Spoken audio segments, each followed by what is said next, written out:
Kyrie. Keep it up for the screen you've seen so far tonight. Kyrie survives. Matt Reeves. Ryan Carson. Matt Reeves is a skinny fuck, huh? He probably works out. Probably got a six-pack. Not me. I got a keg. Which leads to one very important question. Hey ladies, who here wants to tap this? Yeah. So I just drove in here, guys, from Folsom, California, and boy are my arms tired, because I masturbate furiously while driving. So I was fucking this bitch, right? And I said, you know what, I'm gonna go for it. I'm gonna stick it in her ass. She goes, fine, that's a bit presumptuous. And I said, hey, save the court talk for the rape trial, Your Honor. So this guy walks into a bar. He is an alcoholic whose life decisions are tearing his family apart. No? No? Let's take one back. Let's try it again. Let's try it again. You guys ready? Two guys walk into a bar. Fags. I'm sorry, guys. We're getting off to a bad start. It's very offensive. I apologize. I'm going to clean it up. Let me just recollect and do this. So is anybody else here into golden showers?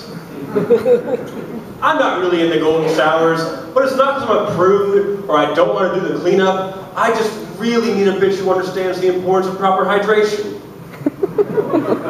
Clear showers, folks. Clear showers.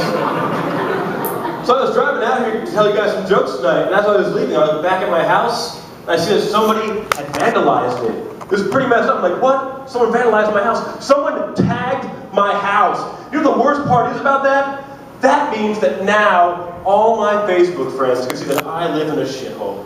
I look back and I looked a little more closely, and I think I might have been the victim of a hate crime. Because my name's Ben Rice. I've gotten it before. Oh, when I first heard your name, I thought you'd be Asian. I'm like, oh, that's funny. When I first heard my name, I thought I'd be black. The reason I think it's a hate crime is it's just MSG with a line through it. Now, obviously, I wanted to know who did it, so the first person I saw, I said, hey, do you know who did this? It was a homeless man.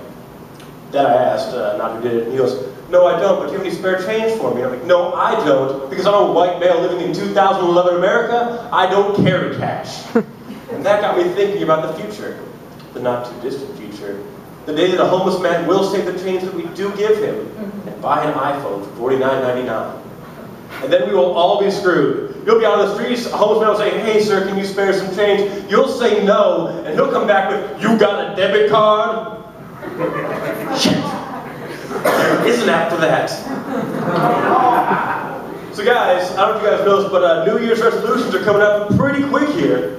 And this is your last chance to get it right, possibly. So you need to take it serious this year. A lot of people will say that you need to lose weight. You know, that's the big thing. I want to lose weight this year, I want to lose weight this year. Not me. I just want to have this fucking baby already. But if you do want to lose weight, and again, it's 2012, so it might be your last chance, you need to take it serious. If you do need to lose weight, and you're like late February, early March, you haven't achieved it yet, I've got some solutions for you. First of all, you can always just chop a leg off. That's 20, 25 pounds right there, thunder thighs. Plus, this is America, and you can do what you want. Plus, you're probably going to lose that foot to diabetes sooner or later anyway. But if you're really serious about losing weight and you're not pulling it off, I've got a better solution for you. Just kill yourself. You will be skin and bones in no time. It's classy. So is anybody else here tired of all these political sex scandals? I'm tired of it because they're starting to affect my love life personally. Like it used to be just a few short months ago, us creepy white folk had the market cornered on that sweet online tag. And now these politicians are dipping their grubby little hands in there. Like I won't even spring for a limo or a decent rental car, and these guys are showing up in private jets. I can't compete with that. And there's so much class here with the ladies, you know? Like we civilians, we're crass. Like, you know what? I'm gonna fuck this bitch. I'm gonna give her the shocker. One in the pink, one in the stick. Not politicians, they're classy dudes. Like, you know what? I wanna make love to this woman. Halfway through, thumb in the ass. You're welcome for the government subsidy. And when I'm having a good time, but I'm really getting at it, I'm always like, yeah, you can't handle it. You can't handle it. But politicians, actually politicians are very similar. They're like, yeah, you can't handle it. You can't handle your fair share of the national debt. Then as they're cleaning up the guy, they're like, "Thank you for accepting my federal AIDS package." So has anybody here ever been in a long-distance relationship? Anyone? It's okay to admit it. There's usually at least one. If not, it's fine, it's fine. And you've probably heard about long-distance relationships, that they're difficult. And they are. It is so goddamn hard to stay 200 feet away at all times. Like, excuse me, Miss Anonymous Concerned Friend, but if she didn't like me, then why did she let me follow her home under the cover of nightfall from 4 feet away?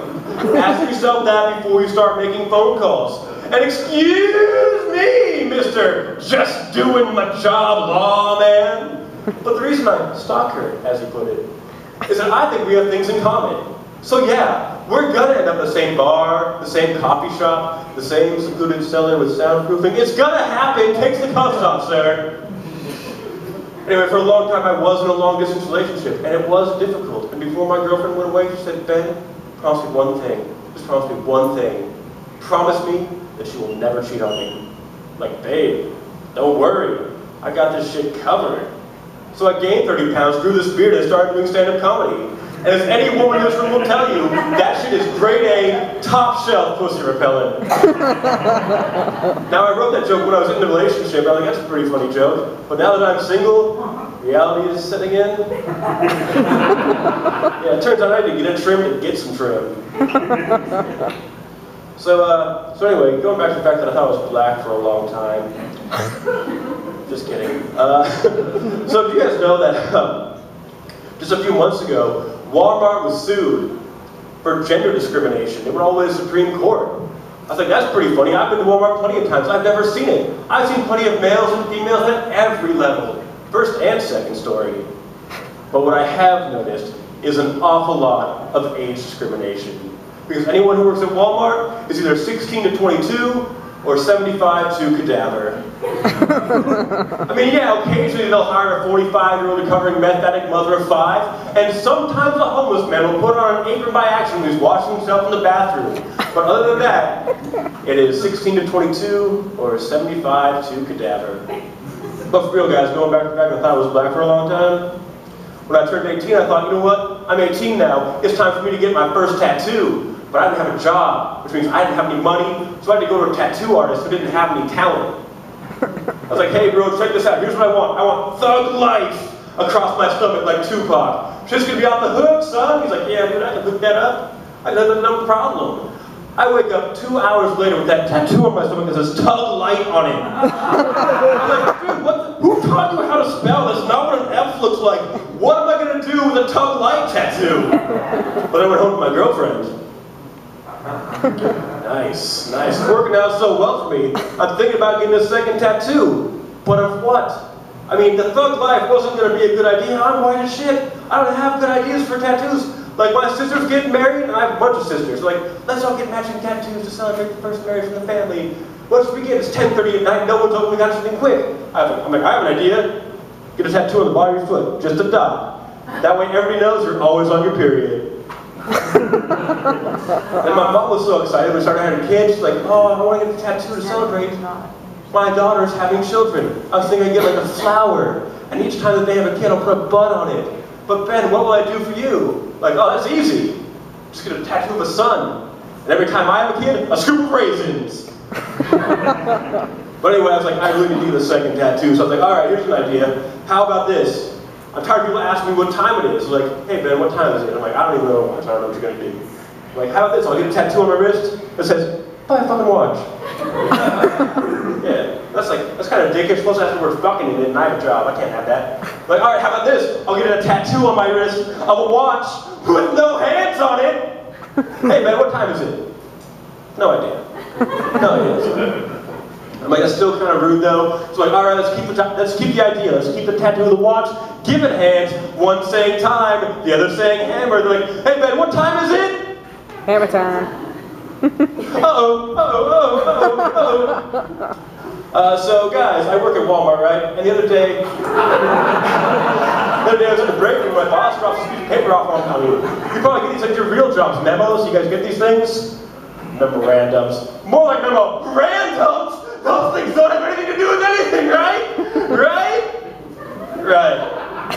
So I'm reading it, and it's like, hey guys, just a reminder that your coworkers are like internal customers, and you need to treat them with respect. Also, as you may recall from sexual harassment training back in January, you can be terminated for being found to be offensive outside of the workplace. And I got mad, like, what do you think that I do when I leave work? Do you think I go out on the town in my blue Walmart shirt? Do you think I get all gussed up and hit the clubs and put my name tag on? Do you think that I walk into a restaurant like, hey motherfuckers, it's me, Ben Rice from Walmart! Y'all a bunch of fucking faggots, I'm gonna eat some steak and drink some beers and fuck all the whores in here! Because I don't. I walk in and go, table for two please, and I enjoy my meal. Thank you guys, my name's Ben Rice.